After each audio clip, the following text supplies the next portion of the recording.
Hello guys, welcome to only my talks. Tollywood star director దర్శకధీరుడు SS Rajamouli అలాగే super star Mahesh Babu కాంబినేషన్లో ఒక movie రాబోతున్న విషయం తెలిసిందే. ఈ సినిమా ఇంకా పట్టాలెక్కకముందే ఈ సినిమాపై అంచనాలు ఒక రేంజ్లో ఉన్నాయి. ప్రస్తుతం ఈ సినిమాకు సంబంధించిన పనుల్లో భాగంగా అటు రాజమౌళి, మహేష్ బాబు ఫుల్ బిజీగా ఉన్నారు. ఇప్పటికే మహేష్ బాబు ఈ సినిమా కోసం తన లుక్ని కూడా చేంజ్ చేసిన విషయం తెలిసిందే. గడ్డాలు, మీసాలతో గుర్తుపట్టలేని విధంగా మారిపోయారు మహేష్ బాబు.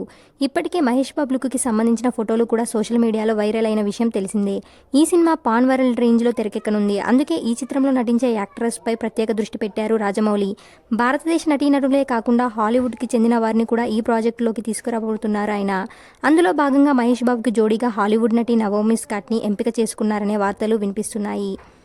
అయితే గతంలో SSMB 29 హీరోయిన్ల జాబితాలో బాలీవుడ్ బ్యూటీ దీపికా పదుకోన్, ఇండోనేషియాకు చెందిన చెల్సియా ఇస్లాన్ పేర్లు వినిపించాయి. తాజాగా భారత మూలాలు ఉన్న నవోమి స్కాట్ని ఎంపిక చేయనున్నారని బోగట్టా.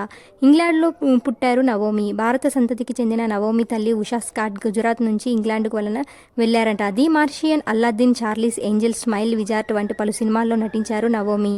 తనకంటూ ప్రత్యేక గుర్తింపు సొంతం చేసుకున్నారు. SSMB 29 సినిమాలో నటించే విషయంపై ఆమెతో రాజమౌళి చర్చలు కూడా జరిపారని తెలుస్తోంది.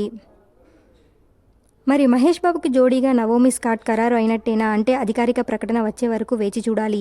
దుర్గా ఆర్ట్స్ పతాకంపై KL నారాయణ నిర్మించనున్న ఈ సినిమా ప్రీ ప్రొడక్షన్ పనులు శరవేగంగా జరుగుతున్నాయి. అయితే వచ్చే ఏడాది ఫిబ్రవరిలో ఈ సినిమాకు సంబంధించిన షూటింగ్ ప్రారంభం కానుందని టాక్. ఈ విషయంపై ఇంకా మరింత సమాచారం తెలియాల్సి ఉంది. ఇలాంటి అప్డేట్స్ కోసం please like, share, subscribe OMT.